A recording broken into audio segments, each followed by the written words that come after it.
Hey y'all, Notscart here. I'm searching for a Wii U.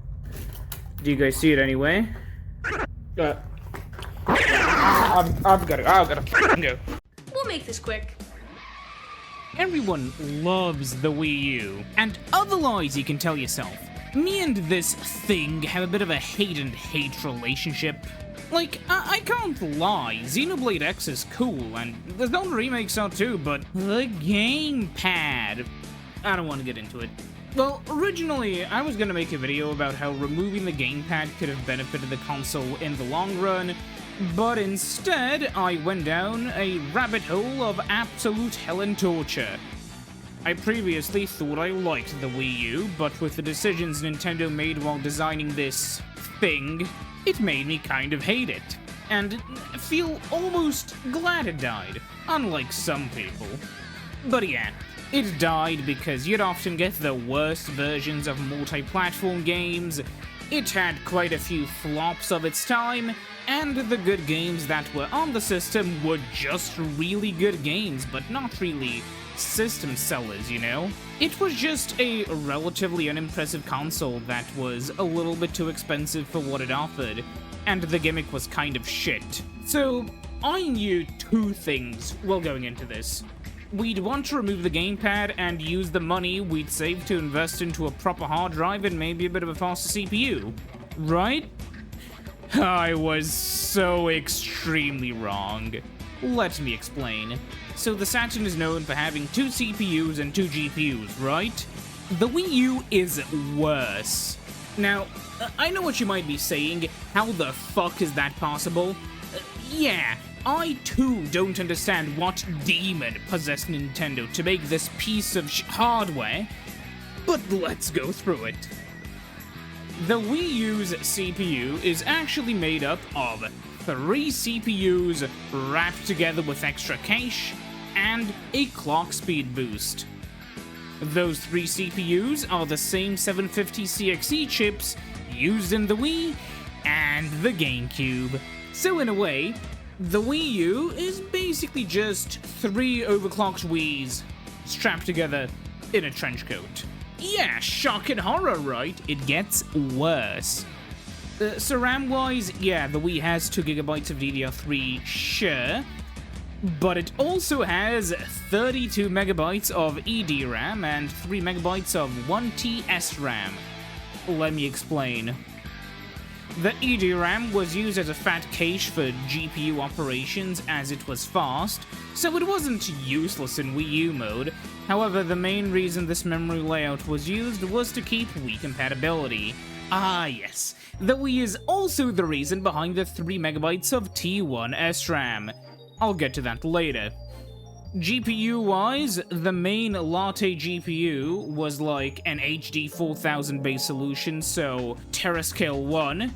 Yeah, Terascale has a bit of a bad reputation these days, which is because the architecture needed to be optimized with drivers in order to run games well, and that took effort on AMD's part and on the part of, you know, people making the drivers. Though with a console, that wasn't really an issue because you would optimize your game for the hardware and not optimize the hardware to work with the game with software. Of course, why only have one GPU? The second GPU, called GPU 7, was entirely used to process and stream video to the gamepad over a specific extra Wi-Fi chip. And I know it's called the GPU 7, but there aren't 7 GPUs. There is a third one, however, and it was just the Wii GPU. It had 3 megabytes of 1T SRAM inside of it, just like the original Wii, and it was only used in Wii mode. Why? Because why emulate when you can just carry the entire previous console's guts inside of you? Disc-wise, the Wii U had a format similar to Blu-ray, but it was incompatible with Blu-rays, or DVDs for that matter, in order to cut costs on licensing.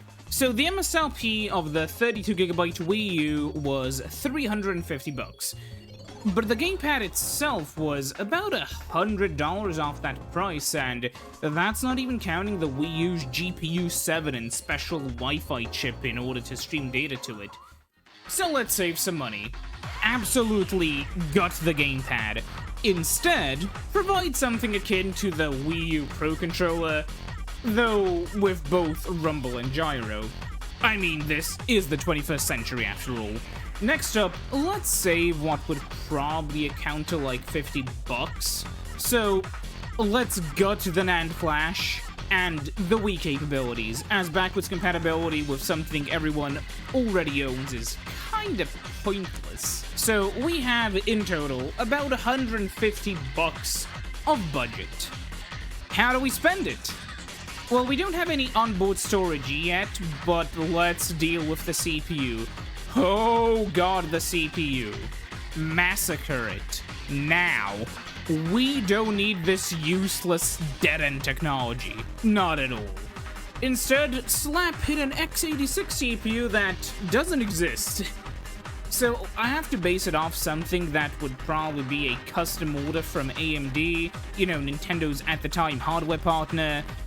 So there exists an existing chip called the AMD GT56N. Yeah, it's not a consumer chip. It's an embedded dual-core CPU, running at 1.65 GHz and dissipating 18 watts.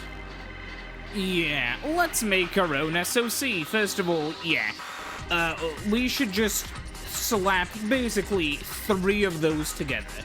Well, 6 cores in one SoC.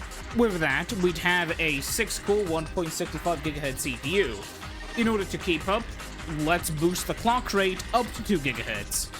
This would probably mean that the CPU would be running at about 70 watts at the most. The reason why is we don't really need 3 times the other bits that come with an SoC, only 3 times the cores. But what about the GPU?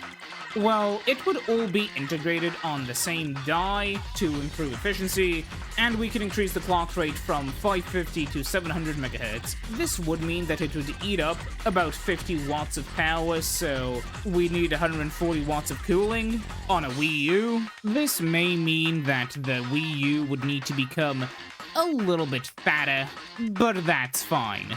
Just make the console itself look a little more appealing and less anemic.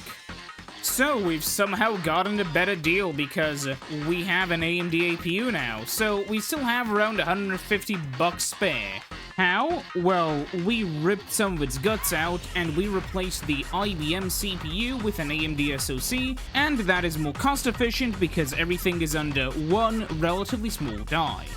So what do we spend the money on? A 500GB hard drive for like $35, the laptop variant, of course. And that way you can actually save games to the Wii U. And the Wii U would have games, and not a horrific 32GB of storage. And also, add 2 more gigabytes of RAM. It would cost Nintendo like $15 to do so.